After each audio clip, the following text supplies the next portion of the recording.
So Hermès has put out a response to China, and they have like a video in a factory sort of showing people trying to show that they're actually the ones who are making the bags in a factory somewhere in. Put the finishing touches on a Kelly, the most difficult bag to build.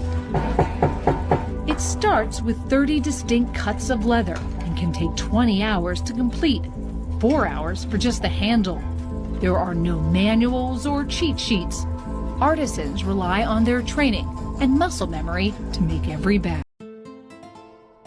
Hermès was once the standard of luxury, but then a TikTok filmed in a dusty Chinese factory changed it all. In just 11 seconds, decades of mystique, prestige, and European craftsmanship were torn apart by a Chinese worker holding what looked a lot like a Birkin, and the receipts were everywhere. If what they were saying was true, Hermès hadn't just fooled the rich, it had scammed the world. This whole unraveling all came from one single TikTok. 11 seconds. A factory worker in Guangdong flips his phone camera around and casually points to a lineup of half-finished handbags. His caption read, "This one's going to Paris." The bag he's holding is none other than a Birkin bag, down to the stitching, the hardware, even the signature orange hue. At first, viewers assumed it was a fake. Then he continues, "Louis Vuitton and Hermès use our factory. They just don't admit it." That clip shattered the whole luxury illusion.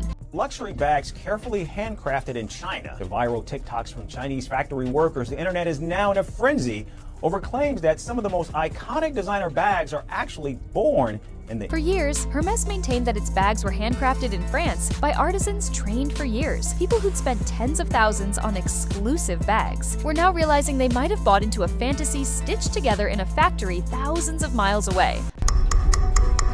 Our artisans, they need to do 4 years of training to be able to manufacture a Kelly bag. This that you've just seen, the perlage, you need to be very skilled and very...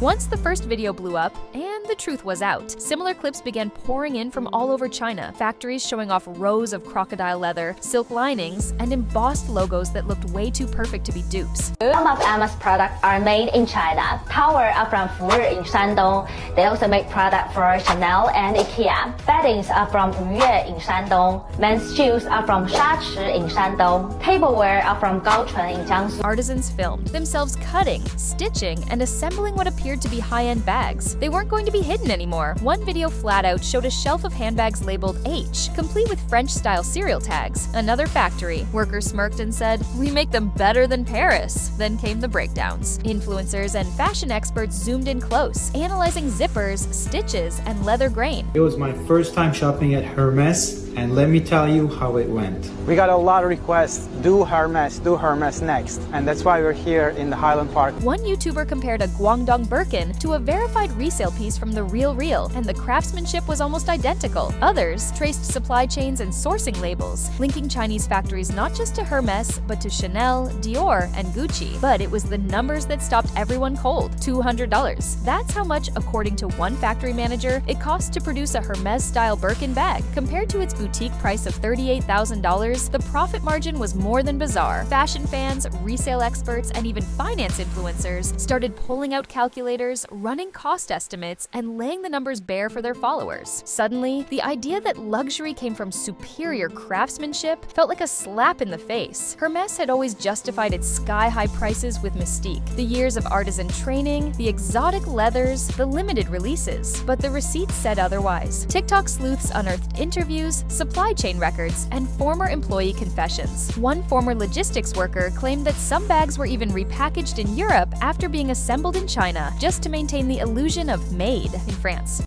Almost finished bags from China factories, back to their own factories, and just do the repackaging and logo installing. It wasn't illegal, but it was strategic and, to many, deceptive. Then came the resale market suffering. A wave of collectors, horrified by what they saw, began cutting open their own Birkins. Inside, some claimed, the materials didn't match the marketing. Cheaper linings, industrial stitching, components that looked suspiciously mass-produced. One YouTuber said the luxury myth had been engineered to trap you in a fantasy, and the deeper people dug, the more they uncovered the truth of Chinese manufacturers quietly powering the world's most elite fashion brands. In Italy, made in China, or maybe made in Chile. Oh yeah, that should be a thing, by the way, because some brands get real creative when it comes to Louis Vuitton, Chanel, Dior, and Gucci are all allegedly tied to factories in Guangdong, Dongguan, and Hangzhou through untraceable subcontractors and silent partnerships. One factory worker, who claimed to manage production for both Hermès and other luxury labels, reportedly said, "Some of these bags sell for $30,000. Our cost? About $50 in materials." Which Chinese factory supplies for Louis Vuitton? Let me tell you the secret. Louis Vuitton have many Chinese suppliers, but they just don't admit it. 50% of the Louis Vuitton bag are from these two places, Guangzhou City and Dongguan City. 90% of Louis Vuitton silk is from Wanshili in Hangzhou City. I have a friend who is a manager in the factory of Louis Vuitton, and he told me that the similar quality one just need $50. This is crazy, right? And it wasn't just rumors. TikTokers filmed themselves walking through Chinese textile districts, pointing out bolt after bolt of Hermès-grade silk, sold wholesale. One even interviewed a shopkeeper who admitted they supply raw materials for luxury brands all the time. Yanglong Apparel, who supplies the most yoga suits, and it is also the OEM for Fila and Under Armour. Number 2, Hong Qisheng Clothing, who produces yoga suits for Lululemon.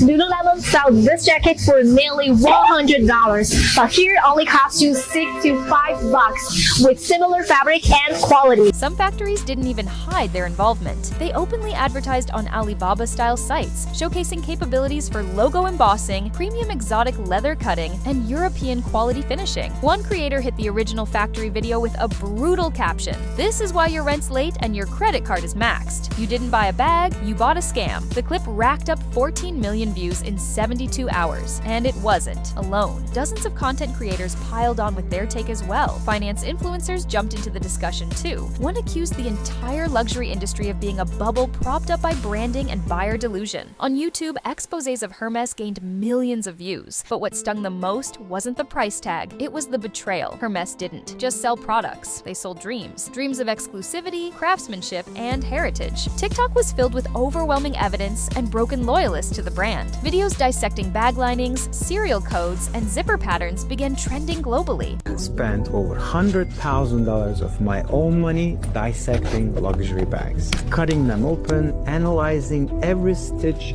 every layer. Why?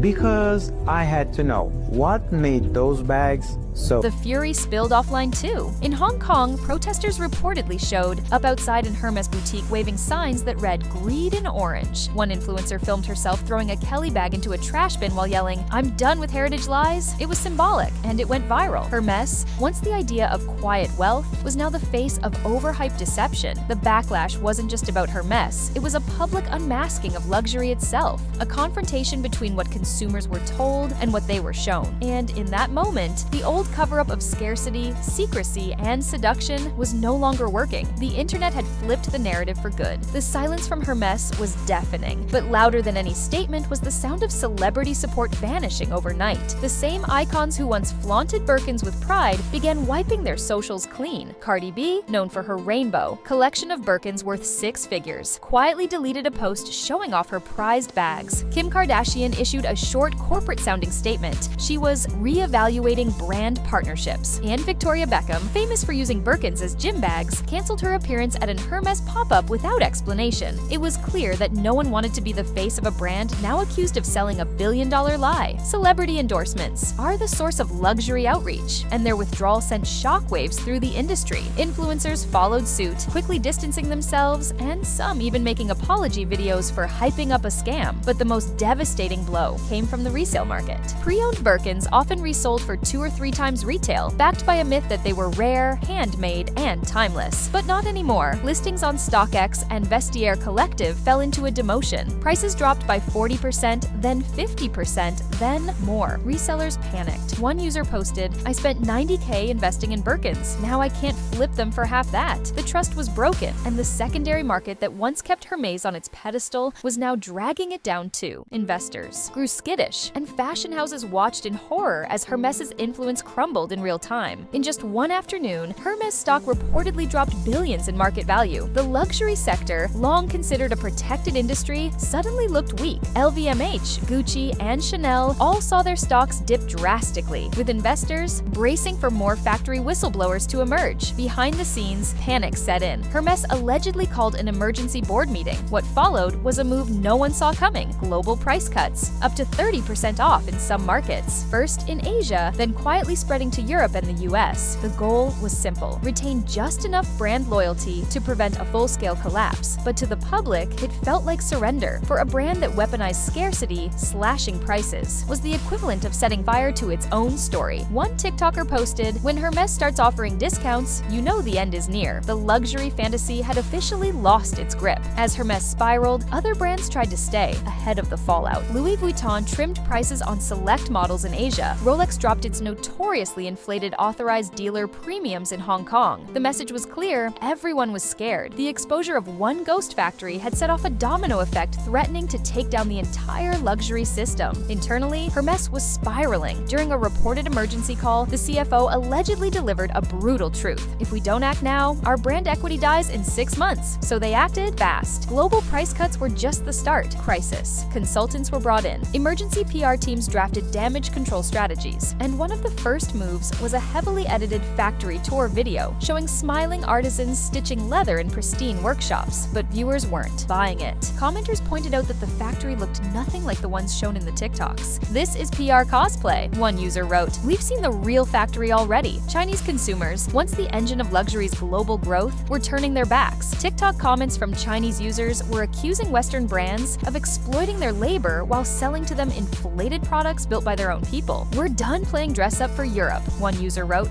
Hermès wasn't just facing a sales dip, it was facing a cultural rejection, a loss of trust so severe, even longtime collectors began questioning their loyalty. In less than 2 weeks, foot traffic at flagship stores in China reportedly dropped over 50%. But it wasn't just about money, it was about dignity. Chinese consumers, especially the younger generation, began to realize the irony. They were being sold European prestige made secretly in their own factories by workers who earned a fraction of what the bags cost. TikTok reposts from local influencers went viral. One creator said, "We made the bag, we bought the lie, and we paid the price." But the fallout deepened even more. Rumors circulated that Hermès's Asia-Pacific regional directors were summoned to an internal case described as crisis level. Emergency sales targets were restructured. Incentives were handed out left and right to keep boutique staff from leaving. But none of it fixed the core problem: trust. China had been the backbone of luxury's post-pandemic rebound. Without it, brands like Hermès didn't just lose revenue, they lost cultural relevance. And in a world where perception is everything, that's a death sentence. What made the Hermès scandal so dangerous wasn't just the bags, it was the bigger picture it exposed. For decades, luxury fashion operated like a cult, built on secrecy, imaginary narratives, and the illusion of exclusivity. But now, with one viral clip and one brutally honest factory worker, the entire structure had been pierced, and the people watching weren't interested in crocodile skin or artisan credentials anymore. They wanted truth. Gen Z and younger millennials aren't buying into phony prestige. They want purpose. They don't want a $40,000 bag just because. They want to know why it costs $40,000 when the person stitching it might not even make a living wage. They want transparency, ethical sourcing, fair labor, and if they don't, get it from the brands. They'll get the truth from TikTok. In the old world, Hermès could control the narrative.